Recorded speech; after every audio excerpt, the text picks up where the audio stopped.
हि धर्मस्य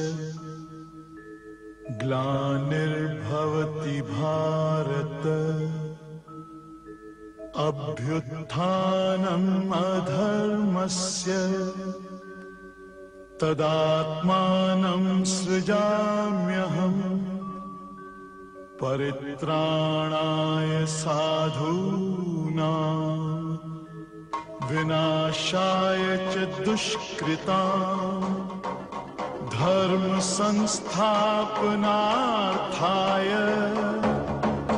संभवामि युगे युगे।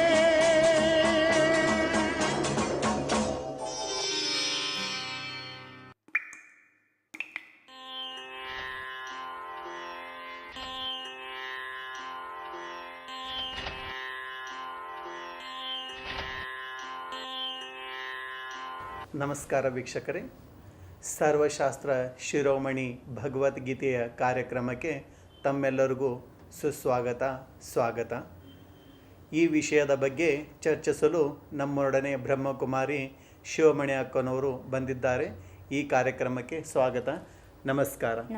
ಆತ್ಮದೇಹವನ್ನು ತ್ಯಾಗ ಮಾಡುತ್ತದೆ ಎಂದು ಕೇವಲ ಬಟ್ಟೆ ಬದಲಾಯಿಸಿದಂತೆ ಇದೆ, ಇದರ ಬಗ್ಗೆ ವಿವರಿಸಿರಿ ಅಕ್ಕೋರೆ. ಆತ್ಮ ದೇಹವನ್ನು ತ್ಯಾಗ ಮಾಡುವುದು ಅಂದರೆ ಎಷ್ಟೋ ಜನ ಹೇಳ್ತಾರೆ ಒಂದು ವಸ್ತ್ರವನ್ನು ಚೇಂಜ್ ಮಾಡದಂತೆ. ಯಾವ ರೀತಿ ಹಾವು ತನ್ನ ಪೊರೆಯನ್ನು ಚೇಂಜ್ ಮಾಡ್ತಾ ಇರ್ತದೆ, ಯಾವಾಗ ಹಾವು ಬಾರಿಗೂ ಪೊರೆಯನ್ನು ಚೇಂಜ್ ಮಾಡಿ ಹೊಸ ಪೊರೆಯನ್ನು ಧಾರಣೆ ಮಾಡ್ತಾ ಇರ್ತದೋ, ಹಾಗೆ ಜೀವಿತ ಇರುವಂತಹ ಆತ್ಮ ತನ್ನ ಶರೀರವನ್ನು ಕೂಡ ಪುನಃ ಏನು ಮಾಡ್ತಾ ಇರ್ತಾನೆ, ಚೇಂಜ್ ಮಾಡ್ತಾ ಇರ್ತಾನೆ. ಯಾವ ರೀತಿ ಆತ್ಮ ದೇಹವನ್ನು ಚೇಂಜ್ ಮಾಡ್ತದೆ ಅಂದರೆ ಅದಕ್ಕೋಸ್ಕರ ಭಗವದ್ಗೀತೆಯಲ್ಲಿ ಅಂದರೆ ಪರಮಾತ್ಮ ಈ ಮಾತನ್ನು ಸ್ಪಷ್ಟಪಡಿಸ್ತಾರೆ, ಎಂದೂ ಆತ್ಮ ನಾಶ ಆಗಲಿಕ್ಕೆ ಸಾಧ್ಯನೇ ಇಲ್ಲ. ಅಂದರೆ ಆತ್ಮದ ಕೊಲೆಯನ್ನು ಯಾರೂ ಎಂದೂ ಮಾಡಲಿಕ್ಕೆ ಸಾಧ್ಯ ಇಲ್ಲ ಅನ್ನುವಂತಹ ಮಾತನ್ನು ಸ್ಪಷ್ಟಪಡಿಸ್ತಾ ಪರಮಾತ್ಮ ಇದನ್ನು ಹೇಳ್ತಾರೆ, ದೇಹ ನಾಶ ಆಗಬಹುದು, ಆತ್ಮ ನಾಶ ಆಗಲಿಕ್ಕೆ ಸಾಧ್ಯ ಇಲ್ಲ. ಅದಕ್ಕೋಸ್ಕರ ಭಗವಂತ ಅಧ್ಯಾಯ 2 ಶ್ಲೋಕ 22 ಈ ಮಾತನ್ನು ಹೇಳ್ತಾರೆ, ವಾಸಾಂಸಿ ಜೀರ್ಣಾನಿ ಯಥಾ ವಿಹಾಯ ನವಾನಿ ಗೃಣ್ಯಾತಿ ನರೋಪರಾಣಿ ತಥಾ ಶರೀರಾಣಿ ವಿಹಾಯ ಜೀರ್ಣಾನಿ ಅನ್ಯಾನಿ ಸಂವಾತಿ ನವಾನಿ ದೇಹಿ. ಅಂದರೆ ಯಾವ ರೀತಿ ಒಬ್ಬ ಮನುಷ್ಯ ಹಳೆಯದಾದಂತಹ ವಸ್ತ್ರವನ್ನು ತ್ಯಾಗ ಮಾಡಿ ಹೊಸ ವಸ್ತ್ರವನ್ನು ಧರಿಸ್ಕೊಳ್ತಾನೆ, ಹಾಗೆಯೇ ಜೀವಾತ್ಮನೂ ಕೂಡ ತನ್ನ ಹಳೆಯದಾದಂತಹ ಶರೀರವನ್ನು ತ್ಯಾಗ ಮಾಡಿ ಬೇರೆಯದಾದ ಹೊಸ ಶರೀರವನ್ನು ಪಡ್ಕೊಳ್ತದೆ ಅನ್ನುವಂತಹ ಮಾತನ್ನು ಭಗವಂತ ಭಗವದ್ಗೀತೆಯಲ್ಲಿ ಸ್ಪಷ್ಟಪಡಿಸಿದ್ದಾರೆ. ಅಂದರೆ ಯಾವ ರೀತಿ ಅಂದರೆ, ಈಗ ಉದಾಹರಣೆಗೆ ನೀವು ಮಾರ್ಕೆಟಿಗೆ ಹೋಗಿರ್ತೀರಿ. ನೀವು ಯಾವಾಗ ಮಾರ್ಕೆಟಿಗೆ ಹೋಗ್ತಿರೋ, ಮಾರ್ಕೆಟಿಗೆ ಹೋದಾಗ ಅಲ್ಲಿ ವೆರೈಟಿ ಡ್ರೆಸ್ಗಳಿರ್ತದೆ. ಆ ಅನೇಕ ಡ್ರೆಸ್ಗಳಲ್ಲಿ ನಿಮಗೆ ಯಾವುದೋ ಒಂದು ಡ್ರೆಸ್ ಇಷ್ಟ ಆಗ್ತದೆ. ನಿಮಗೇನು ಡ್ರೆಸ್ ಇಷ್ಟ ಆಗ್ತದೋ ಅದನ್ನು ನೀವೇನು ಮಾಡ್ತೀರಿ, ತಗೊಂಡು ಬರ್ತೀರಿ. ತಗೊಂಡು ಬಂದ ತಕ್ಷಣ ನಿಮಗೆ ಮನೆಗೆ ತಂದ ತಕ್ಷಣ ನಿಮ್ಮ ಮನೇಲಿರೋರು ಹೇಳ್ತಾರೆ, ಈಗ ತಾನೇ ತಂದಿದ್ದೀರಿ ಈ ಡ್ರೆಸ್ಸನ್ನು, ಇವತ್ತೇ ಹಾಕ್ಕೊಳ್ಬೇಡ್ರಿ, ನಾಳೆ ಹಾಕ್ಕೊಳ್ಬೇಡ್ರಿ, ಇನ್ನೊಂದು 2 ತಿಂಗಳು ಕಳೆದ ಮೇಲೆ ಇಂಥದ್ದೊಂದು ವಿಶೇಷ ಫಂಕ್ಷನ್ ಇದೆ, ಅವತ್ತು ನೀವು ಈ ಡ್ರೆಸ್ಸನ್ನು ಹಾಕ್ಕೊಳ್ರಿ ಅಂತ ಹೇಳ್ತಾರೆ. ಅವ್ರು ಯಾವಾಗ 2 ತಿಂಗಳು ಆದಮೇಲೆ ಈ ಡ್ರೆಸ್ ಹಾಕ್ಕೊಳ್ರಿ ಅಂತ ಹೇಳ್ತಾರೋ, ನೀವು ಅವಾಗ ಏನು ಮಾಡ್ತೀರಿ ಅಂದರೆ ನಿಮ್ಮ ಮನೆ ಗಾಡ್ರೇಜ್ನಲ್ಲಿ ಆ ಡ್ರೆಸ್ಸನ್ನು ತೆಗೆದಿಡ್ತೀರಿ. 2 ತಿಂಗಳು ಆಗ್ತದೆ, ನಂತರ ಆ ಫಂಕ್ಷನ್ ಬರ್ತದೆ, ಏನೋ ಫಂಕ್ಷನ್ ಇರ್ತದೆ, ಆ ಫಂಕ್ಷನ್ ಬರ್ತದೆ, ಆವಾಗ ನೀವು ಆ ಡ್ರೆಸ್ ಹಾಕ್ಕೊಳ್ಬೇಕು ಅಂತ ತೆಗಿತೀರಿ. ಆವಾಗ ನೀವು ಆ ಡ್ರೆಸ್ಸನ್ನು ಹೊಸ ಡ್ರೆಸ್ಸು ಅಂತ ಕರಿತೀರೋ, ಹಳೆ ಡ್ರೆಸ್ಸು ಅಂತ ಕರಿತೀರೋ? ಹಳೆ ಡ್ರೆಸ್ 2 ತಿಂಗಳು ಹಿಂದೆ ತೊಗೊಂಡಿದ್ದೆ ಅಲ್ಲ. ಅಂದರೆ ಎಲ್ಲರ ದೃಷ್ಟಿ ಒಳಗಡೆ ಏನದು ಹೊಸ ಡ್ರೆಸ್. ಸಾಮಾನ್ಯ ಮಾನವರ ದೃಷ್ಟಿಯಲ್ಲಿ ಅದು ಹೊಸ ಡ್ರೆಸ್ ಆದರೂ ಕೂಡ ಆ ಮಾರ್ಕೆಟ್ನಲ್ಲಿ ಯಾವತ್ತು ನೀವು ಖರೀದಿ ಮಾಡಿದ್ರು ಅವರಿಗೆ ನಾವು ಕೇಳಿದ್ರೆ ಅದಾಗಲೇ ಏನು ಹೇಳ್ತಾರೆ ಅವರು, 2 ತಿಂಗಳು ಹಳೇದಾಗಿದೆ, 2 ತಿಂಗಳಾಗಿದೆ ಅದನ್ನು ಖರೀದಿ ಮಾಡಿ ಅಂತ ಹೇಳ್ತಾರೆ. ಅಂದರೆ ಅದು ಆಲ್ರೆಡಿ 2 ತಿಂಗಳು ಹಳೇದಾಗಿರ್ತದೆ. ಆದರೆ ನಮ್ಮ ದೃಷ್ಟಿಯಲ್ಲಿ ಅವತ್ತೇ ಅದನ್ನು ಯೂಸ್ ಮಾಡ್ತಾ ಇರೋ ಕಾರಣ ನಾವೇನು ತಿಳ್ಕೊಳ್ತೀವಿ, ಹೊಸ ಡ್ರೆಸ್ ಅಂತ ತಿಳ್ಕೊಳ್ತೀವಿ. ಹಾಗೆ ಅಂದ್ಕೊಂಡು ನೀವೇನು ಮಾಡ್ತೀರಿ, ಹೊಸ ಡ್ರೆಸ್ ಅಂತ ಹೇಳಿ ಅದನ್ನು ಹಾಕ್ಕೊಳ್ತೀರಿ. ಹಾಕ್ಕೊಂಡಾಗ ನೀವು ಅದನ್ನು 1 ದಿನ ಹೊಸ ಡ್ರೆಸ್ ಅಂತ ಹೇಳ್ತೀರಿ, ಮತ್ತೊಮ್ಮೆ ಹಾಕ್ಕೊಂಡಾಗ 2ನೇ ದಿನನೂ ಹೊಸ ಡ್ರೆಸ್ ತೊಗೊಂಡಿದ್ದು ಅಂತ ಹೇಳಬಹುದು. ಹಾಗಂತ ಎಷ್ಟು ದಿನದವರೆಗೂ ಹೊಸ ಡ್ರೆಸ್ ಅಂತೀರಿ?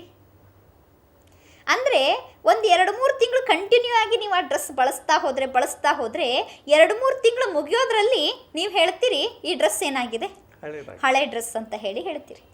ಅದೇ ರೀತಿ ನೀವು ಆ ಡ್ರೆಸ್ಸನ್ನು ಬಳಸ್ತಾ ಇರ್ತೀರಿ. ಹಳೆ ಡ್ರೆಸ್ ಅಂದ್ಕೊಂಡೇ ಬಳಸ್ತಾ ಕೆಲವೊಮ್ಮೆ ಏನಾಗ್ತದೆ ಅಂದರೆ ಡ್ರೆಸ್ ಜಾಸ್ತಿ ಯೂಸ್ ಬಳಸ್ತಾ ಹೋದಂಗೆ ಕೆಲವೊಮ್ಮೆ ಆ ಡ್ರೆಸ್ಗಳು ಹರಿಲಿಕ್ಕೆ ಸ್ಟಾರ್ಟ್ ಆಗ್ತವೆ. ಹಾಗೆ ನೀವು ಹೊಸದಂತ ಹೇಳಿ ತಂದಂತಹ ಡ್ರೆಸ್ ಒಂದು 6 ತಿಂಗಳು ಅಥವಾ ವರ್ಷ ಆದ ನಂತರ ಹರಿಲಿಕ್ಕೆ ಸ್ಟಾರ್ಟ್ ಆಗ್ತದೆ.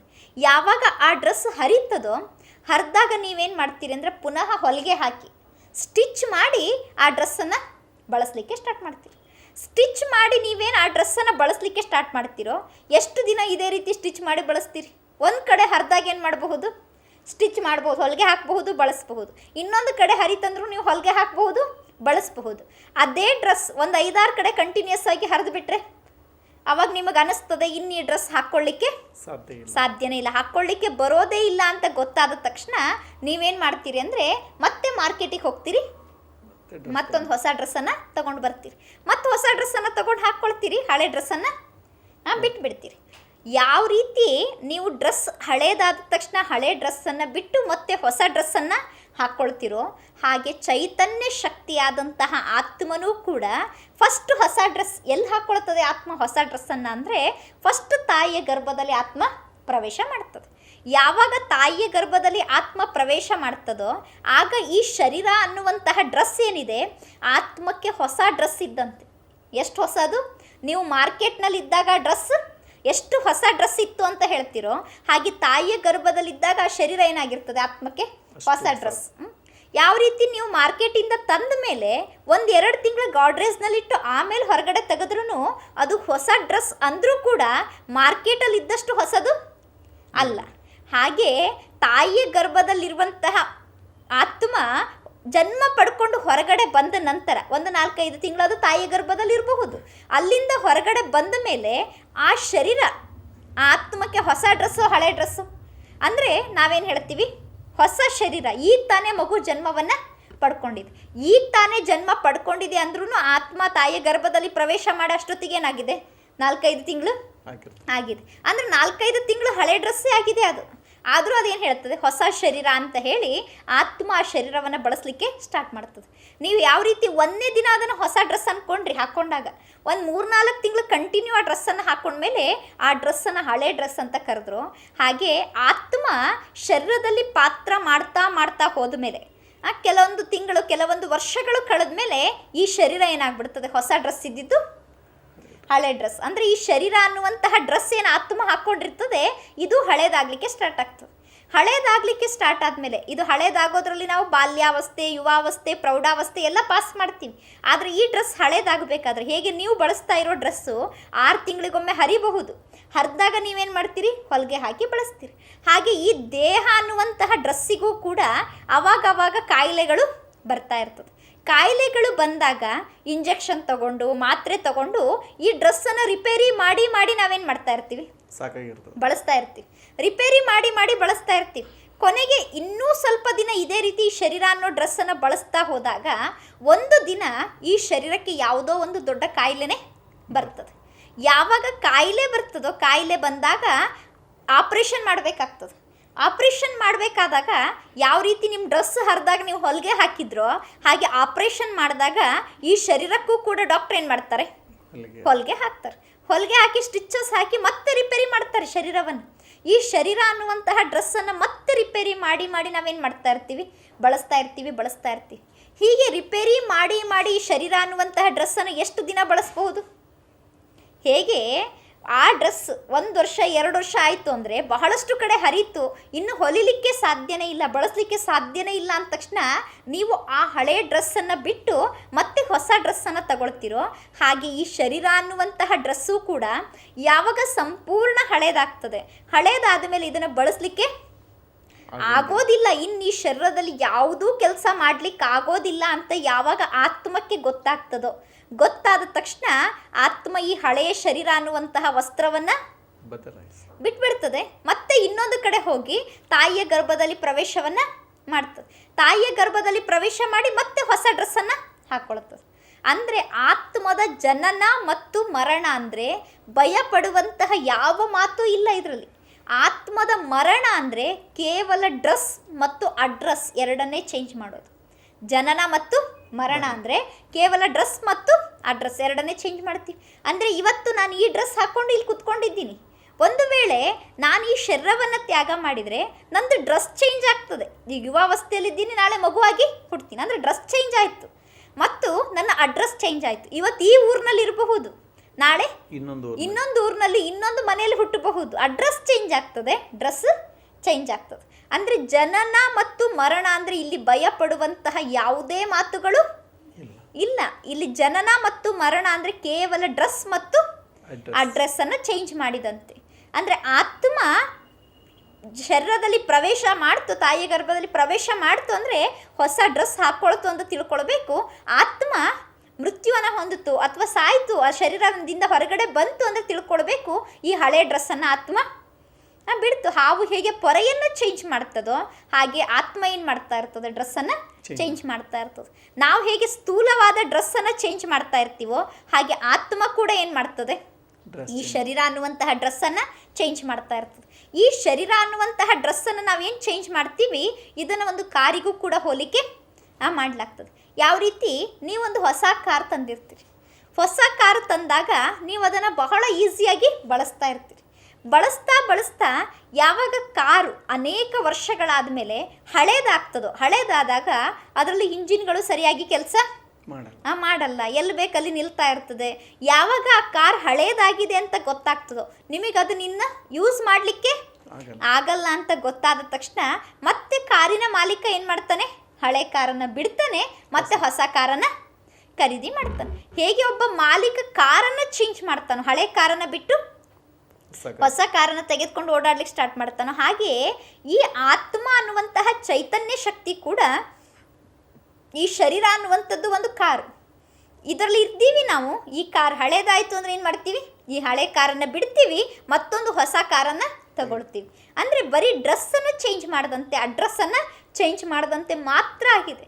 ಅದಕ್ಕೋಸ್ಕರ ಭಗವಂತ ಈ ಮಾತನ್ನು ಇಷ್ಟು ಸ್ಪಷ್ಟವಾಗಿ ಹೇಳ್ತಾರೆ, ನೀನು ಮೃತ್ಯು ಅಂದರೆ ಯಾವ ಕಾರಣಕ್ಕೂ ಭಯ ಪಡಬೇಡ, ನಿನಗೇನಾಗ್ತದೋ ಏನೋ ಅಂತ ಭಯ ಪಡಬೇಡ, ನಾನು ಸಾಯ್ತೀನೇನೋ ಅಂತ ಭಯ ಪಡಬೇಡ, ನನಗೆ ಯಾರಾದರೂ ಕೊಲೆ ಮಾಡ್ತಾರೇನೋ ಅಂತಲೂ ನೀನು ಭಯ ಪಡಬೇಡ. ಯಾಕೆ ಭಯ ಪಡಬೇಡ ಅಂದರೆ ಜನನ ಅಂದರೆ ನೀನು ಹೊಸ ಡ್ರೆಸ್ ಹಾಕ್ಕೊಂಡಂಗೆ, ಮರಣ ಅಂದರೆ ಹಳೆ ಡ್ರೆಸ್ಸನ್ನು ಬಿಟ್ಟ ಮೇಲೆ ಮತ್ತೇನು ಮಾಡ್ತೀಯ, ಹೊಸ ಡ್ರೆಸ್ಸನ್ನು ಹಾಕ್ಕೊಳ್ತೀಯ. ಈಗ ದಿನ ಹಳೆ ಡ್ರೆಸ್ ಹಾಕ್ಕೊಳ್ತಿರ್ತೀರಿ ನೀವು ಮನೇಲಿ, ನಾರ್ಮಲಿ ದಿನ ಯೂಸ್ ಮಾಡೋ ಡ್ರೆಸ್ ಹಾಕ್ಕೊಂಡಾಗ ನಿಮಗೆ ಜಾಸ್ತಿ ಖುಷಿ ಇರ್ತದೋ, ಇವತ್ತೇನಾದರೂ ಹೊಸ ಡ್ರೆಸ್ ಖರೀದಿ ಮಾಡಿ ಹಾಕ್ಕೊಂಡ್ರೆ ಜಾಸ್ತಿ ಖುಷಿ ಇರ್ತದೋ? ಹೊಸ ಡ್ರೆಸ್ ಖರೀದಿ ಮಾಡಿ ಹಾಕ್ಕೊಂಡಾಗನೇ ಸ್ವಲ್ಪ ಹೆಚ್ಚಿಗೆ ಖುಷಿ. ಅಂದ್ರೆ ಎಲ್ಲರೂ ಏನು ಫೀಲ್ ಮಾಡ್ತಾರೆ ಅಂದ್ರೆ ಹಳೆ ಡ್ರೆಸ್ನಲ್ಲಿ ಅಷ್ಟು ಖುಷಿ ಅನುಭವ ಮಾಡಲ್ಲ. ಎಲ್ಲರೂ ಏನು ಇಷ್ಟಪಡ್ತಾರೆ, ಹೊಸ ಡ್ರೆಸ್, ಹೊಸದು ಅಂದ ತಕ್ಷಣ ಅವ್ರಿಗೆ ಅದರಲ್ಲಿ ಏನಾಗ್ತಾ ಇರ್ತದೆ, ಖುಷಿ ಆಗ್ತಾ ಇರ್ತದೆ. ಆದರೆ ಯಾವ ರೀತಿ ಸ್ಥೂಲವಾಗಿ ಹೊಸ ಡ್ರೆಸ್ ಹಾಕೊಂಡಾಗ ಎಷ್ಟು ಖುಷಿ ಇರ್ತದೆ, ಹಳೆ ಡ್ರೆಸ್ ಹಾಕೊಂಡಾಗ ಅಷ್ಟು ಖುಷಿ ಇರಲ್ಲ. ಆದರೆ ನಾವೇನು ಮಾಡ್ತೀವಿ ಅಂದರೆ ಹೊಸ ಶರೀರ ಸಿಕ್ಕಾಗಲೂ ಕೂಡ ಆತ್ಮಕ್ಕೆ ಹೊಸ ಡ್ರೆಸ್ ಹಾಕ್ಕೊಂಡಂತೆ ಹಳೆ ಶರೀರದಲ್ಲಿ ಇದ್ದೀವಿ ಅಂದ್ರೆ ತಿಳ್ಕೊಳ್ತೀವಿ ಹಳೆ ಡ್ರೆಸ್ ಹಾಕ್ಕೊಂಡಂಗೆ. ಆದರೆ ಇವತ್ತು ಮನುಷ್ಯ ಏನು ಮಾಡ್ತಿದ್ದಾನಂದ್ರೆ ಹಳೆ ಡ್ರೆಸ್ ಬಿಡಲಿಕ್ಕೆ ರೆಡಿ ಇಲ್ಲ. ಅಂದರೆ ಅಷ್ಟು ಒಂದು ಈಗ ನಮಗೆ ಇಷ್ಟು ಒಂದು ವಿವರಿಸವಾಗಿ ಮನುಷ್ಯ ಹಳೆ ಡ್ರೆಸ್ಸನ್ನು ತೆಗೆದು ಹೊಸ ಡ್ರೆಸ್ಸನ್ನು ಹಾಕ್ತಾನೆ ಅಂದರೆ ಆತ್ಮ ಪುನರ್ಜನ್ಮವಾಗಿ ಮತ್ತೆ ಶರೀರದ ಗರ್ಭದಲ್ಲಿ ಬಂದು ಮತ್ತೆ ಜನನ ತೊಗೊಂಡು ಮತ್ತೆ ಹೊಸ ಡ್ರೆಸ್ ಹಾಕು ಅಂದರೆ ಇದು ತುಂಬ ರೋಮಾಂಚಕವಾಗಿ, ಅಂದರೆ ಒಂದಮ್ಮನಿ ಆಶ್ಚರ್ಯ ಪಡುವಂಥದ್ದು ಮಾತಾಗಿದೆ. ಆಮೇಲೆ ಖುಷಿ ಅನ್ನಿಸ್ತದೆ. ಅಂದರೆ ಅಟ್ಲೀಸ್ಟ್ ಈಗ ಎಷ್ಟೋ ಜನ ಸತ್ತ ಮೇಲೆ ಈ ಶರೀರ ಬಿಟ್ಟರು ಕೇವಲ ಆಳೋದು ಮಾಡೋದು ಮಾಡ್ತಾರೆ ವಿನಃ, ಆದರೆ ಈ ಶರೀರ ಬಿಟ್ಟ ಮೇಲೂ ಪುನರ್ಜನ್ಮವಾಗುತ್ತದೆ ಅನ್ನುವಂಥದ್ದು ಈ ವಿಷಯ ಕೇಳಿದರೆ ತುಂಬಾ ಒಂದು ಅದ್ಭುತ ಅನ್ನಿಸ್ತದೆ. ಅಂದರೆ ಆತ್ಮ ಪುನಃ ಏನು ಮಾಡ್ತಾ ಇರ್ತದೆ, ತನ್ನ ಡ್ರೆಸ್ಸನ್ನು ಚೇಂಜ್ ಮಾಡ್ತಾರೆ. ಯಾವ ರೀತಿ ವ್ಯಕ್ತಿ ಹಳೆ ಡ್ರೆಸ್ ಹಾಕ್ಕೊಂಡಾಗ ಅಷ್ಟು ಖುಷಿ ಪಡೋದಿಲ್ಲ, ಹೊಸ ಡ್ರೆಸ್ ಹಾಕ್ಕೊಂಡಾಗ ಖುಷಿ ಪಡ್ತಾನೋ, ಹಾಗೆ ನಾವು ಈ ಹಳೆ ಡ್ರೆಸ್ಸಲ್ಲಿ ಇದ್ದೀವಿ. ಈಗ ನಮ್ಮ ಶರೀರ ಅನ್ನುವಂತಹ ಡ್ರೆಸ್ ವೃದ್ಧಾವಸ್ಥೆಯಲ್ಲಿರಬಹುದು, ಅಥವಾ ಈ ಶರೀರ ಅನೇಕ ಕಾಯಿಲೆಗಳು ಬಂದಿರ್ಬೋದು, BP, ಶುಗರು, ಕ್ಯಾನ್ಸರು, ಇನ್ನೂ ಅನೇಕ ಕಾಯಿಲೆಗಳು ಬಂದು ಈ ಶರೀರದಲ್ಲಿ ನಾನು ನೋವಿನ ಅನುಭವ ಮಾಡ್ತಾ ಇದ್ದೀನಿ ಅಂದರೆ ನಾನು ಎಲ್ಲಿ ಈ ಶರೀರ ಬಿಡ್ತೀನೋ ಏನೋ ಅಂತ ನಾನು ಭಯ ಪಡೋದಲ್ಲ. ನಾನು ಇದನ್ನು ನೆನಪು ಮಾಡ್ಕೊಂಡು ಖುಷಿ ಪಡಬೇಕು, ನಾನು ಇದನ್ನು ಬಿಟ್ಟರೆ ನನಗೆ ಹೊಸ ಡ್ರೆಸ್ ರೆಡಿ ಇದೆ ಸಿಗ್ತದೆ. ಈಗ ಯಾವ ರೀತಿ ನಿಮ್ಮದು ಡ್ರೆಸ್ ಹರಿತು, ಈಗ ಹಳೇದಾಯಿತು ಅಂದ್ರೆ ನಿಮ್ಮ ಹತ್ರ ಇನ್ನೊಂದು ಹೊಸ ಡ್ರೆಸ್ ರೆಡಿ ಇರ್ತದೆ, ನೀವು ತಂದು ರೆಡಿ ಇಟ್ಕೊಂಡಿರ್ತೀರಿ. ಹೊಸ ತಂದು ರೆಡಿ ಇಟ್ಕೊಂಡ್ಮೇಲೆ ನೀವು ಹಳೇದನ್ನು ಬಿಡ್ತೀರಿ. ಹಾಗೆ ನಾನು ಇಲ್ಲೇನಾದರೂ ಶರೀರ ಬಿಟ್ಟೆ ಅಂದ್ರೆ ನನಗೂ ಒಂದು ಡ್ರೆಸ್ ಏನಾಗಿರ್ತದೆ, ರೆಡಿ ಇರ್ತದೆ. ಆದರೆ ಇವತ್ತು ವ್ಯಕ್ತಿಯನ್ನು ಗುರುತಿಸ್ಲಿಕ್ಕೆ ಆಗ್ತಾ ಇಲ್ಲ ಮನುಷ್ಯರಿಗೆ. ಅಂದರೆ ಯಾವುದನ್ನು ನೋಡಿ ಗುರುತಿಸ್ಬೇಕು ಅಂತ ಗೊತ್ತಾಗ್ತಾ ಇಲ್ಲ. ಕೇವಲ ಮನುಷ್ಯ ಗುರುತಿಸೋದು ಯಾವುದನ್ನು ನೋಡಿ, ದೇಹವನ್ನು ನೋಡಿ ಗುರುತಿಸ್ತಾನೆ. ಅಂದರೆ ಅವನು ಹಾಕ್ಕೊಂಡಿರೋ ಡ್ರೆಸ್ಸನ್ನು ನೋಡಿ ಆ ವ್ಯಕ್ತಿಯನ್ನು ಗುರುತಿಸ್ತಾನೆ. ಆದರೆ ಆ ಡ್ರೆಸ್ಸನ್ನು ಬಿಡುವಂತಹ ಒಳಗಡೆ ಏನಿದೆ, ಒಂದು ಚೈತನ್ಯ ಶಕ್ತಿ ಆತ್ಮ ಇದೆ. ಈ ಡ್ರೆಸ್ಸನ್ನು ಚೇಂಜ್ ಮಾಡ್ತಾ ಇರೋರು ಯಾರಾಗಿದ್ದಾರೆ? ಒಳಗಿರುವಂತಹ ಚೈತನ್ಯ ಶಕ್ತಿ ಆತ್ಮ ಆಗಿದೆ. ಆ ಚೈತನ್ಯ ಶಕ್ತಿಯಾದಂತಹ ಆತ್ಮ ವಸ್ತ್ರವನ್ನು ಹೇಗೆ ಚೇಂಜ್ ಮಾಡ್ತದೋ ಹಾಗೆ ಪ್ರತಿಯೊಂದು ಕಾರ್ಯವನ್ನು ಮಾಡಬೇಕಾದ್ರೂ ಕೂಡ ತನ್ನದೇ ಆದಂತಹ ಶಕ್ತಿಯನ್ನು ಬಳಸಿ ಈ ಶರೀರದಲ್ಲಿ ಎಲ್ಲ ಕಾರ್ಯವನ್ನು ಕೂಡ ಮಾಡ್ತಾ ಇದೆ. ಎಲ್ಲ ಕಾರ್ಯ ಮಾಡ್ತಾ ಇರೋದು ಆತ್ಮಶಕ್ತಿ. ಆದರೆ ಆ ಆತ್ಮವನ್ನು ಗುರುತಿಸ್ಲಿಕ್ಕಾಗದೇ ಇರುವಂತಹ ಜನ ಏನು ತಿಳ್ಕೊಂಡ್ಬಿಟ್ಟಿದ್ದಾರೆ ಅಂದರೆ ಈ ದೇಹನೇ ಸತ್ಯ ಅಂತ ತಿಳ್ಕೊಂಡಿರೋ ಕಾರಣ ಈ ದೇಹ ಅನ್ನೋ ಡ್ರೆಸ್ ಹಳೇದಾದರೂ ಅದನ್ನು ಬಿಡ್ಲಿಕ್ಕೆ ಅವ್ರು ಏನಾಗೋದಿಲ್ಲ, ರೆಡಿನೇ ಆಗೋದಿಲ್ಲ. ಎಲ್ಲಿ ಬಿಟ್ರೆ ಏನಾಗ್ತದೋ ಏನೋ ಅಂತ ಹೇಳಿ ಏನು ಮಾಡ್ತಾ ಇರ್ತಾರೆ, ಭಯ ಪಡ್ತಾ ಇರ್ತಾರೆ. ಶರೀರ ಮೇಲೆ ಅಷ್ಟು ಮೋಹ ಅಷ್ಟು ಮೋಹ ಇಟ್ಕೊಂಡಿರ್ತಾರೆ. ಯಾಕೆ ಅಂದ್ರೆ ಇದು ಡ್ರೆಸ್ ಅಂತ ಹೇಳಿ ಅವ್ರಿಗೆ ಫೀಲ್ ಆಗ್ತಾ ಇಲ್ಲ, ಇದೇ ನಾನು ಅಂತ ಹೇಳಿ ತಿಳ್ಕೊಂಡ್ಬಿಟ್ಟಿದ್ದಾರೆ. ಇದೇ ನಂದು ಐಶ್ವರ್ಯ, ಇದೇ ನಂದು ಎಲ್ಲ, ಇದು ಬಿಟ್ರೆ ಇನ್ನು ಏನೂ ಇಲ್ಲ ಅನ್ನುವಂಥ ಒಂದು ಭಾವನೆ ಕುತ್ಕೊಂಡು ಅಷ್ಟು ಮೋಹ ಅವನಿಗೆ ತನ್ನ ದೇಹದ ಮೇಲಿರೋ ಕಾರಣ ಆ ದೇಹವನ್ನು ಯಾವ ಕಾರಣಕ್ಕೂ ಕಳ್ಕೊಳ್ಬಾರ್ದು ಅಂತ ವಿಚಾರ ಮಾಡ್ತಾನೆ. ನೋಡಬೇಕಾದ್ರೂ ದೇಹವನ್ನೇ ನೋಡ್ತಾನೆ, ಎದುರುಗಡೆ ಇರೋ ವ್ಯಕ್ತಿಯನ್ನು ಗುರುತಿಸ್ಬೇಕಾದ್ರೂ ಕೂಡ ದೇಹವನ್ನೇ ಗುರುತಿಸ್ತಾನೆ. ಆದರೆ ಗುರುತಿಸ್ಬೇಕಾದ್ರೆ ನಾವು ದೇಹವನ್ನು ನೋಡಿ ಗುರುತಿಸಬಾರ್ದು, ನಾವು ಗುರುತಿಸ್ಬೇಕು ಯಾವುದನ್ನು ನೋಡಿ? ಒಳಗಿರುವಂತಹ ಆತ್ಮವನ್ನು ನೋಡಿ ನಾವೇನು ಮಾಡಬೇಕಾಗಿದೆ? ಗುರುತಿಸಬೇಕಾಗಿದೆ. ಅದಕ್ಕೊಂದು ಸಣ್ಣ ಉದಾಹರಣೆ ಹೇಳಬೇಕು ಅಂದರೆ, ವ್ಯಕ್ತಿ ಹೇಗೆ ದೇಹವನ್ನು ನೋಡಿ ಗುರುತಿಸ್ತಾನೆ ಅನ್ಲಿಕ್ಕೆ ಉದಾಹರಣೆ ಹೇಳಬೇಕಂದ್ರೆ, ಒಮ್ಮೆ ಗಾಂಧೀಜಿಯವರು ಟ್ರೈನ್ನಲ್ಲಿ ಟ್ರಾವೆಲ್ ಮಾಡ್ತಾ ಇರ್ತಾರೆ. ಅಂದರೆ ಅಲ್ಲಿ ಟ್ರೈನ್ನಲ್ಲಿ ಒಂದು 7-8 ಜನ ಒಂದು ಕೋಚ್ನಲ್ಲಿ ಕುತ್ಕೊಂಡಿರ್ತಾರೆ. ಅದು ಬರೀ ಕುತ್ಕೊಳ್ಳುವಂತಹ ಕೋಚ್ ಇರ್ತದೆ, ಸಿಟ್ಟಿಂಗ್ ಕೋಚ್. ಅಲ್ಲಿ 7-8 ಜನ ಕುತ್ಕೊಂಡಿರ್ತಾರೆ. ಆ 7-8 ಜನರ ಮಧ್ಯದಲ್ಲಿ ಒಬ್ಬ ವಯಸ್ಸಾದಂತಹ ವ್ಯಕ್ತಿ ಅವ್ರ ಮಧ್ಯದಲ್ಲಿ ಬಂದು ಕುತ್ಕೊಂಡಿರ್ತಾನೆ. ಅವ್ರ ಮಧ್ಯದಲ್ಲಿ ಯಾವಾಗ ವಯಸ್ಸಾದಂತಹ ಒಬ್ಬ ವ್ಯಕ್ತಿ ಕುತ್ಕೊಂಡಿರ್ತಾನೋ ಅವನಿಗೆ ರಾತ್ರಿ ಹೊತ್ತು ಟ್ರೈನ್ ಹೋಗ್ತಾ ಇರ್ತದೆ, ಕುತ್ಕೊಂಡಲ್ಲೇ ಬಹಳಷ್ಟು ಆಯಾಸ ಆಗಿ ಸುಸ್ತಾಗಿ ಅವನು ತೂಕಡಿಸ್ತಾ ಇರ್ತಾನೆ, ನಿದ್ದೆ ಮಾಡ್ತಾ ಇವ್ರೇನು 7-8 ಜನ ಕುತ್ಕೊಂಡಿದ್ರು ಅವ್ರ ಮೈ ಮೇಲೆ ಏನಾಗ್ತಿರ್ತಾನ ಅವನು ಬೀಳ್ತಿರ್ತಾನೆ. ನಿದ್ದೆ ಮಾಡ್ತಾ ತೂಗುಡಿಸ್ತಾ ಅವ್ರ ಮೈ ಮೇಲೆ ಬೀಳ್ತಿರ್ತಾನೆ. ಯಾವಾಗ ಅವನು ಅವ್ರ ಮೈ ಮೇಲೆ ಬೀಳ್ತಾನೆ ಅವ್ರಿಗೆ ಇಷ್ಟು ಸಿಟ್ಟು ಬರ್ತಿರ್ತದೆ, ಅವನಿಗೆ ಹೇಗೆ ಬೇಕೋ ಹಾಗೆ ಬೈತಾರೆ, ಅವನನ್ನು ದೂಕ್ತಾರೆ. ಅವನು ಮತ್ತೆ ಸರಿ ಕುತ್ಕೊಳ್ತಾನೆ, ಮತ್ತೆ ಅವನಿಗೆ ಸುಸ್ತಾಗಿರ್ತದೆ. ಮತ್ತೆ ಸ್ವಲ್ಪ ಹೊತ್ತಿಗೆ ಏನಾಗ್ತದೆ, ಆ ನಿದ್ದೆಯಿಂದ ಮತ್ತೆ ತೂಗುಡಿಸಿ ಅವ್ರ ಮೈ ಮೇಲೆ ಬೀಳ್ತಾನೆ. ಕೊನೆಗೆ ಅವರು ಮೊದಲು ಬೈತಾರೆ, 2ನೇ ಸರಿ ತೂಗುಡಿಸಿ ಅವನು ಬಿದ್ದಾಗ ಹೊಡೆದೇ ಬಿಡ್ತಾರೆ. ಮತ್ತು ಅವನು ಜಾಗೃತ ಆಗಿ ಕುತ್ಕೊಳ್ಳಿಕ್ಕೆ ನೋಡ್ತಾನೆ, ಮತ್ತು ಅವನಿಗೆ ನಿದ್ದೆ ಬರ್ತದೆ. ಈ ರೀತಿ ರಾತ್ರಿಯಿಂದ ಬೆಳಗ್ಗೆವರೆಗೂ ಆ ವಯಸ್ಸಾದಂತಹ ವ್ಯಕ್ತಿ ಅವನು ನಿದ್ದೆ ಮಾಡ್ತಾನೆ ಇರ್ತಾನೆ, ತೂಗಡಿಸ್ತಾನೆ ಇರ್ತಾನೆ. ಪಕ್ಕದಲ್ಲಿರೋರು ಅವನನ್ನು ಬೈತಾನೆ ಇರ್ತಾರೆ, ತಿರಸ್ಕಾರ ಮಾಡ್ತಾ ಇರ್ತಾರೆ, ಹೊಡಿತಿರ್ತಾರೆ, ಬಡಿತಿರ್ತಾರೆ. ಹೀಗೆ ಬೆಳಗ್ಗೆ ಆಗ್ತದೆ. ಟ್ರೈನ್ ಹೋಗಿ ಅವ್ರು ಮುಟ್ಟಬೇಕಾದಂತಹ ಸ್ಟೇಷನಿಗೆ ಹೋಗಿ ಮುಟ್ತದೆ. ಸ್ಟೇಷನಿಗೆ ಹೋಗಿ ಮುಟ್ಟಿದ ತಕ್ಷಣ ಆ 7 ಜನ ಬೇಗ ಟ್ರೈನ್ ಇಳಿಬೇಕು ಅಂತ ಈ ವಯಸ್ಸಾದಂತಹ ವ್ಯಕ್ತಿಯನ್ನು ಹಿಂದೆ ದಬ್ಬಿ ಮುಂದೆ ಬಂದಾಗ ಆ ರೈಲ್ವೆ ಸ್ಟೇಷನಲ್ಲಿ 100 ಜನ ಹಾರ ಹಿಡ್ಕೊಂಡು ನಿಂತಿರ್ತಾರೆ. ಇದೇ ಕೋಚ್ ಮುಂದೆ ನಿಂತಿರ್ತಾರೆ. ಅವರೆಲ್ಲ ಇದೇ ಕೋಚ್ ಮುಂದೆ ನಿಂತ್ಕೊಂಡಾಗ ಇವರೇನು 7-8 ಜನ ಇಳಿಲಿಕ್ಕೆ ಪ್ರಯತ್ನ ಮಾಡ್ತಾರೋ ಆ ಕೆಳಗಿರುವಂತಹ ಜನ ಅವ್ರನ್ನ ಇಳಿಲಿಕ್ಕೆ ಬಿಡೋದಿಲ್ಲ. ಸರಿರಿ, ನೀವು ಸ್ವಲ್ಪ ಒಳಗಡೆ ಮಹಾತ್ಮ ಗಾಂಧಿ ಅವರಿದ್ದಾರೆ, ಗಾಂಧೀಜಿಯವ್ರಿಗೆ ಬರ್ಲಿಕ್ಕೆ ಫಸ್ಟ್ ಜಾಗ ಬಿಡಿ ಅಂತ ಹೇಳ್ತಾರೆ. ಹೇಳಿದ ತಕ್ಷಣ ಈ ವ್ಯಕ್ತಿಗಳು ಹೇಳ್ತಾರೆ, ಒಳಗಡೆ ಎಲ್ಲಿದ್ದಾರೆ ಗಾಂಧೀಜಿ? ಇಲ್ಲಿರೋದು ನಾವೇ 8 ಜನ, ಇನ್ಯಾರೂ ಇಲ್ಲ ಇಲ್ಲಿ ಅಂತಾರೆ. ನಿಮಗೆ ಗೊತ್ತಿಲ್ಲ, ಸರಿರಿ ಅಂತ ಏನು ಮಾಡ್ತಾರೆ, ಜನ ಅವ್ರನ್ನ ಸರಿಸಿದ ತಕ್ಷಣ ಅಲ್ಲಿ ಒಳಗಡೆ ಇರುವಂತಹ ಗಾಂಧೀಜಿ ಹೊರಗಡೆ ಬರ್ತಾರೆ. ಹೊರಗಡೆ ಬಂದ ತಕ್ಷಣ ಅಲ್ಲಿರುವಂಥ ಎಲ್ಲ ಜನರು ಏನು ಮಾಡ್ತಾರೆ, ಗಾಂಧೀಜಿಗೆ ಹಾರ ಹಾಕ್ತಾರೆ, ಮಹಿಮೆ ಮಾಡ್ತಾರೆ, ಅವ್ರನ್ನ ಬಹಳಷ್ಟು ಗೌರವದಿಂದ ಕರ್ಕೊಂಡು ಹೋಗ್ತಾರೆ. ಆವಾಗ ಈ 8 ಜನಕ್ಕೆ ತಮ್ಮ ಮೇಲೆ ತಮಗೇನಾಗ್ತದೆ, ಬಹಳಷ್ಟು ತಿರಸ್ಕಾರ ಬರ್ತದೆ, ತಮಗೆ ದುಃಖ ಆಗ್ತದೆ. ನಾವು ಯಾವ ರೀತಿ ನಮ್ಮ ಜೊತೆಗೇನೆ ಗಾಂಧೀಜಿ ಬಂದ್ರೂ ನಾವು ಯಾವ ರೀತಿ ತಿರಸ್ಕಾರ ಮಾಡಿದ್ವಲ್ಲ. ಆ್ಯಕ್ಚುಲಿ ಅವ್ರು ಯಾಕೆ ಬಂದಿರ್ತಾರೆ ಆ ಊರಿಗೆ ಅಂದರೆ, ಗಾಂಧೀಜಿ ಆ ಊರಿಗೆ ಯಾವುದೋ ಪ್ರೋಗ್ರಾಮಿಗೆ ಬರ್ತಿದ್ದಾರೆ ಅಂತಲೇ ಈ 8 ಜನ ಗಾಂಧೀಜಿಯನ್ನು ನೋಡಲಿಕ್ಕೋಸ್ಕರ ಆ ಊರಿಗೆ ಬಂದಿರ್ತಾರೆ. ಆದರೆ ಪಕ್ಕದಲ್ಲೇ ಗಾಂಧೀಜಿ ಕುತ್ಕೊಂಡಿದ್ರು ಕೂಡ ಇವರೇ ಗಾಂಧೀಜಿ ಅಂತ ಗುರುತಿಸ್ಲಿಕ್ಕೆ ಆಗಲ್ಲ. ಇವರೇ ಗಾಂಧೀಜಿ ಅಂತ ಗುರುತಿಸ್ಲಿಕ್ಕೆ ಆಗದೇ ಇರೋ ಕಾರಣ ಪಕ್ಕದಲ್ಲೇ ಇದ್ದರೂ ಕೂಡ ಅವರಿಗೆ ಬೈಯೋದು ಹೊಡೆಯೋದು ಮಾಡ್ಕೊಂಡು ಬಂದು ಈಗ ಇವರೇ ಗಾಂಧೀಜಿ ಅಂತ ಗೊತ್ತಾದ ತಕ್ಷಣ ಬಹಳ ಪಶ್ಚಾತ್ತಾಪ ಪಡ್ತಾರೆ, ಅವ್ರಿಗೆ ಕ್ಷಮೆ ಕೇಳ್ತಾರೆ, ಅವ್ರ ಕಾಲಿಗೆ ಬೀಳ್ತಾರೆ, ಸಾರಿ ಕೇಳ್ತಾರೆ. ಅಂದರೆ ಇವತ್ತು ವರ್ತಮಾನ ಜಗತ್ತಿನಲ್ಲೂ ಕೂಡ ಪ್ರತಿಯೊಬ್ಬ ವ್ಯಕ್ತಿಯ ಪರಿಸ್ಥಿತಿ ಏನಾಗಿದೆ, ಇದೇ ರೀತಿ ಆಗಿಬಿಟ್ಟಿದೆ. ಅಂದರೆ ಎಲ್ಲರೂ ನೋಡೋದು ಯಾವುದನ್ನು ನೋಡ್ತಾರೆ, ದೇಹವನ್ನೇ ನೋಡ್ತಾರೆ, ಬರೀ ದೇಹವನ್ನು ನೋಡಿ ಎದುರುಗಡೆ ಇರೋ ವ್ಯಕ್ತಿಯನ್ನು ಗುರುತಿಸ್ತಾರೆ. ಆ ಗಾಂಧೀಜಿ ಏನಾಗಿತ್ತು, ವಯಸ್ಸಾದಂತಹ ದೇಹ, ನಿದ್ದೆ ಮಾಡ್ತಾ ಇದ್ರು, ಸುಸ್ತಾಗಿತ್ತು ಅವರಿಗೆ. ಆ ದೇಹವನ್ನು ನೋಡಿ ಇವರೆಲ್ಲ ಏನು ಮಾಡಿದರು, ಯಾರೋ ಒಬ್ಬ ಮುದುಕ ಅಂತ ತಿರಸ್ಕಾರ ಮಾಡ್ತಾ ಇದ್ರು. ಆದರೆ ಆ ವಯಸ್ಸಾದಂತಹ ದೇಹದಲ್ಲಿ ಗಾಂಧೀಜಿ ಅಂತಹ ಒಂದು ಚೈತನ್ಯ ಶಕ್ತಿ ಆತ್ಮ ಇದೆ, ಒಂದು ಮಹಾನ್ ಆತ್ಮ ಇದೆ ಅನ್ನೋದು ಅವರಿಗೆ ಗೊತ್ತೇ ಆಗಲಿಲ್ಲ.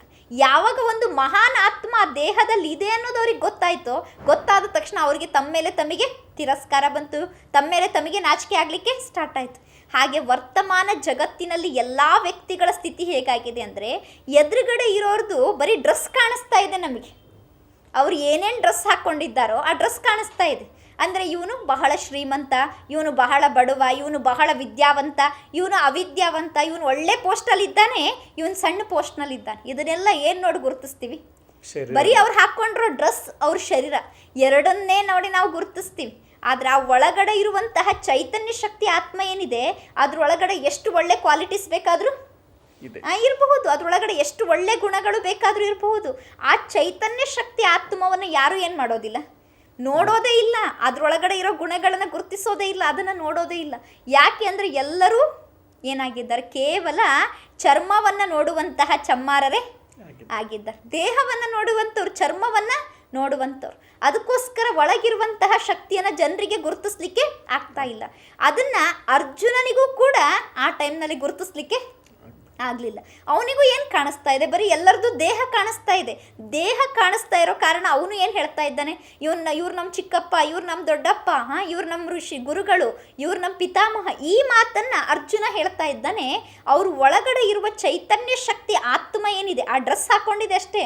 ಭೀಷ್ಮನ ಡ್ರೆಸ್ ಹಾಕ್ಕೊಂಡವರು ಒಂದು ಆತ್ಮನೇ. ಅದೇ ರೀತಿ ಅವ್ರ ಚಿಕ್ಕಪ್ಪ ದೊಡ್ಡಪ್ಪ ಯಾರೆಲ್ಲ ಅಲ್ಲಿದ್ರು, ಅವ್ರದ್ದೆಲ್ಲ ಡ್ರೆಸ್ ಹಾಕ್ಕೊಂಡವ್ರು ಯಾರಾಗಿದ್ರು, ಒಂದು ಆತ್ಮನೇ ಆಗಿತ್ತು. ಆತ್ಮ ಇದೆ ಅವರೊಳಗಡೆ ಅನ್ನೋದು ಅವನಿಗೆ ಗೊತ್ತಾಗಲಿಲ್ಲ. ಅದು ಗೊತ್ತಾಗದೇ ಇರೋ ಕಾರಣ ಇವ್ರ ದೇಹ ಎಲ್ಲಿ ನಾಶ ಆಗ್ತದೋ ಏನೋ, ಇವ್ರಿಗೆ ಏನಾಗ್ತದೋ ಏನೋ ಅಂತ ಅರ್ಜುನ ತಿಳ್ಕೊಂಡಾಗ ಭಗವಂತ ಇಷ್ಟು ಸುಂದರವಾದ ಮಾತನ್ನು ಹೇಳ್ತಾನೆ.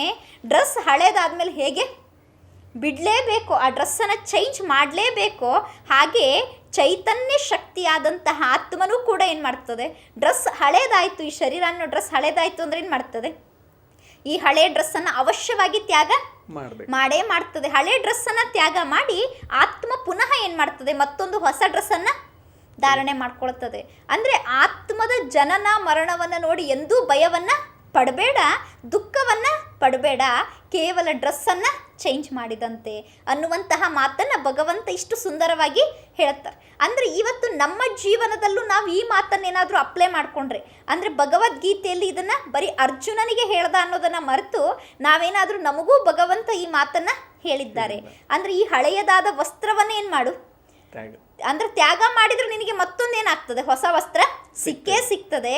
ನೀನು ಈ ಹಳೆಯ ವಸ್ತ್ರದ ಮೇಲೆ ಮೋಹವನ್ನು ಇಟ್ಕೊಳ್ಬೇಡ. ಇದು ಪರ್ಮನೆಂಟ್ ವಸ್ತ್ರ ಅಲ್ಲ, ಇದು ದೇಹ ಅನ್ನುವಂಥದ್ದು. ಇದನ್ನು ಬಿಟ್ಟರೆ ಇನ್ನೊಂದು ಸಿಗ್ತದೆ ಅನ್ನೋದನ್ನು ನನಗೂ ಭಗವಂತ ಹೇಳಿದ್ದಾನೆ ಅನ್ನೋದನ್ನು ನಾನೇನಾದರೂ ಜೀವನದಲ್ಲಿ ಅಪ್ಲೈ ಮಾಡಿಕೊಂಡ್ರೆ, ಅದನ್ನು ಧಾರಣೆ ಮಾಡಿಕೊಂಡ್ರೆ, ನಾನು ಖಂಡಿತವಾಗ್ಲೂ ನನ್ನ ಶರೀರಕ್ಕೆ ಮೋಹಿತ ಆಗೋದಿಲ್ಲ.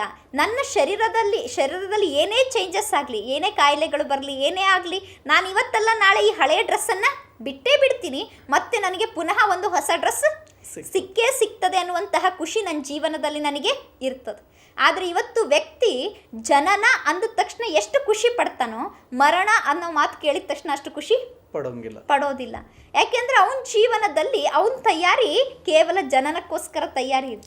ಈಗ ಒಂದು ಮನೆಯಲ್ಲಿ ಒಂದು ಮಗು ಹುಟ್ಟುತ್ತದೆ ಅಂದರೆ ಏನು ಮಾಡ್ತಿರ್ತಾರೆ ಮನೆಯಲ್ಲಿ ಅಂದರೆ, 9 ತಿಂಗಳು 1 ವರ್ಷದ ಮೊದಲಿಂದ ತಯಾರಿ ನಡೆಸ್ತಾ ಇರ್ತಾರೆ. ಮಕ್ಕಳು ಹುಟ್ಟುತ್ತದೆ, ಮಗು ಹುಟ್ಟುತ್ತದೆ, ಅದಕ್ಕೆ ಇದು ತರಬೇಕು, ಅದು ತರಬೇಕು, ಆ ವಸ್ತು ತರಬೇಕು, ಈ ವಸ್ತು ತರಬೇಕಂತ ತಯಾರಿ ಮಾಡ್ತಾ ಇರ್ತಾರೆ.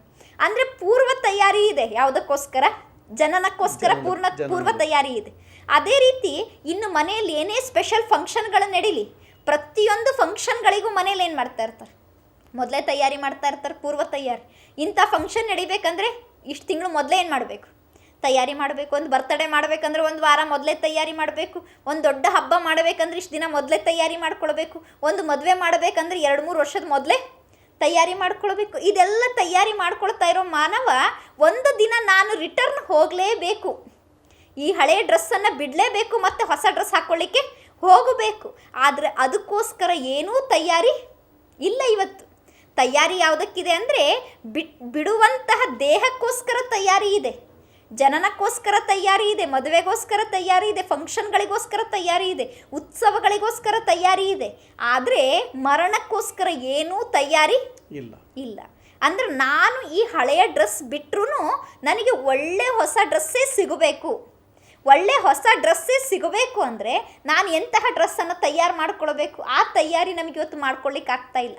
ಯಾಕೆ ಆಗ್ತಾ ಇಲ್ಲ ಅಂದರೆ ಹೇಗೆ ತಯಾರು ಮಾಡ್ಕೊಳ್ಬೇಕು ಅನ್ನೋಂತಹ ಜ್ಞಾನ ಕೂಡ ಯಾರಿಗೂ ಇಲ್ಲ.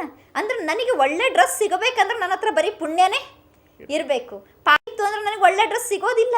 ಸಿಗುವಂತಹ ಡ್ರೆಸ್ ಮತ್ತೇನಾಗಿರ್ತದೆ, ಕಾಯಿಲೆ ಇರುವಂತಹ ಡ್ರೆಸ್ ಇರಬಹುದು, ಅಥವಾ ಯಾವುದೋ ಶರೀರದ ಅಂಗಗಳಲ್ಲಿ ಹೆಚ್ಚು ಕಡಿಮೆ ಇರುವಂತಹ ಡ್ರೆಸ್ ಇರಬಹುದು. ಹಾಗಾಗ್ಬಿಡ್ತದೆ. ಹಾಗಾಗಬಾರ್ದು. ಒಳ್ಳೆ ಡ್ರೆಸ್ಸೇ ನನಗೆ ಸಿಗಬೇಕಂದ್ರೆ ಮೊದಲೇ ಏನು ಮಾಡಬೇಕು, ಪೂರ್ವ ತಯಾರಿಯನ್ನು ಮಾಡ್ಕೊಳ್ಬೇಕು. ಹೇಗೆ ಒಂದು ಕಾರ್ ಹಾಳಾದ ತಕ್ಷಣ ಸ್ವಲ್ಪ ರಿಪೇರಿಗೆ ಬಂದ ತಕ್ಷಣ ಅದ್ರದ್ದು ಎಲ್ಲ ಇಂಜಿನ್ಗಳನ್ನು ಏನು ಮಾಡ್ತೀವಿ ನಾವು, ರಿಪೇರಿ ಮಾಡಿಸ್ತೀವಿ, ಎಲ್ಲ ತಯಾರಿ ಮಾಡ್ತೀವಿ ಕಾರ್ನಲ್ಲಿ. ಮತ್ತೆ ನಾವು ಕರೆಕ್ಟಾಗಿ ಹೋಗಬೇಕಂದ್ರೆ ಇವತ್ತು ಕಾರ್ನಲ್ಲಿ ಎಲ್ಲ ಪಾರ್ಟ್ಸ್ ಇದ್ದು ಡ್ರೈವಿಂಗ್ ಮಾಡಲಿಕ್ಕೋಸ್ಕರ ಇರಲೇ ಇಲ್ಲ ಅಂದರೆ ಕಾರಿದ್ದು ಉಪಯೋಗ ಇಲ್ಲ. ಹಾಗೆ ಈ ದೇಹದಲ್ಲಿ ಡ್ರೆಸ್ ಇದೆ, ಎಲ್ಲ ಇದೆ, ಹಾಕ್ಕೊಂಡು ಎಲ್ಲ ರೆಡಿ ಇದೆ, ಆದರೆ ಚೈತನ್ಯ ಶಕ್ತಿ ಆತ್ಮ ಇಲ್ಲ ಅಂದರೆ ಈ ದೇಹ ಇದ್ದೂ ಏನು ಉಪಯೋಗ ಇಲ್ಲ. ಅಂತಹ ಚೈತನ್ಯ ಶಕ್ತಿ ಇದ್ದರೆ ಮಾತ್ರ ಈ ದೇಹ ನಡಿಲಿಕ್ಕೆ ಸಾಧ್ಯ. ಅಂದರೆ ಯಾವ ರೀತಿ ವ್ಯಕ್ತಿ ಪುನಃ ತನ್ನ ಡ್ರೆಸ್ಸನ್ನು ಚೇಂಜ್ ಮಾಡ್ತಾ ಇರ್ತಾನೋ ಹಾಗೆ ಆತ್ಮ ಏನು ಮಾಡ್ತಾ ಇರ್ತದೆ, ಪುನಃ ದೇಹವನ್ನು ಚೇಂಜ್ ಮಾಡ್ತಾ ಇರ್ತಾನೆ. ಈ ರೀತಿ ದೇಹವನ್ನೇನು ಆತ್ಮ ಚೇಂಜ್ ಮಾಡ್ತದೆ. ದೇಹ ಅನ್ನುವಂತಹ ಹಳೆಯ ವಸ್ತ್ರವನ್ನು ಬಿಟ್ಟು ಮತ್ತೆ ಆತ್ಮ ಇನ್ನೊಂದು ಹೊಸ ದೇಹ ಅನ್ನುವಂತಹ ವಸ್ತ್ರವನ್ನು ಹಾಕ್ಕೊಳ್ತದೆ. ಆಗ ನೆನಪಿರಬೇಕು ನಮಗೆ, ನಾನು ಕೇವಲ ಈ ಶರೀರ ಅನ್ನುವಂತಹ ಡ್ರೆಸ್ಸನ್ನು ಚೇಂಜ್ ಮಾಡ್ತಾ ಇದ್ದೀನಿ, ಅದ್ರ ಜೊತೆಗೆ ನನ್ನ ಅಡ್ರೆಸ್ಸನ್ನು ಚೇಂಜ್ ಮಾಡ್ತಾ ಇದ್ದೀನಿ. ನನ್ನ ಅಡ್ರೆಸ್ ಅಂದರೆ ಇವತ್ತು ಈ ಊರಿನಲ್ಲಿರೋರು ನಾಳೆ ಏನಾಗಬಹುದು, ಇನ್ನೊಂದು ಊರಿಗೆ ಹೋಗ್ಬೋದು, ಈ ದೇಶದಲ್ಲಿರೋರು ಇನ್ನೊಂದು ದೇಶಕ್ಕೆ ಹೋಗ್ಬೋದು, ಎಲ್ಲಿ ಬೇಕಾದರೂ ಹೋಗ್ಬೋದು. ಡ್ರೆಸ್ ಚೇಂಜ್ ಅಷ್ಟೇ, ಅಡ್ರೆಸ್ ಚೇಂಜ್, ಅದರ ಒಳಗಡೆ ಇರೋ ಆತ್ಮ ಮಾತ್ರ ಸೇಮ್.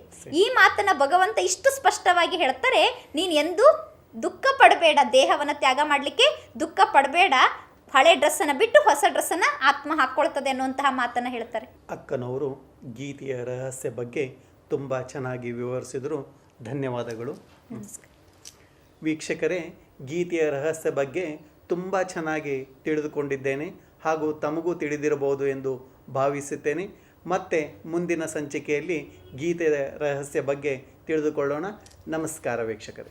ಇದೇ ಸತ್ಯ ಗೀತೆ ಶಿವನ ಭಗವದ್ಗೀತೆ, ಇದೇ ಸತ್ಯ ಗೀತೆ ಶಿವನ ಭಗವದ್ಗೀತೆ, ಸತ್ಯ ಜ್ಞಾನದಾತ ಪರಮಗೀತೆ, ಸತ್ಯ ಜ್ಞಾನದಾತ ಪರಮಗೀತೆ, ಪರಮಾತ್ಮ ನುಡಿಸೋ ಈ ಮಧುರ ಗೀತೆ, ಇದೇ ಸತ್ಯ ಗೀತೆ ಶಿವನ ಭಗವದ್ಗೀತೆ, ಇದೇ ಸತ್ಯ ಗೀತೆ ಶಿವನ ಭಗವದ್ಗೀತೆ.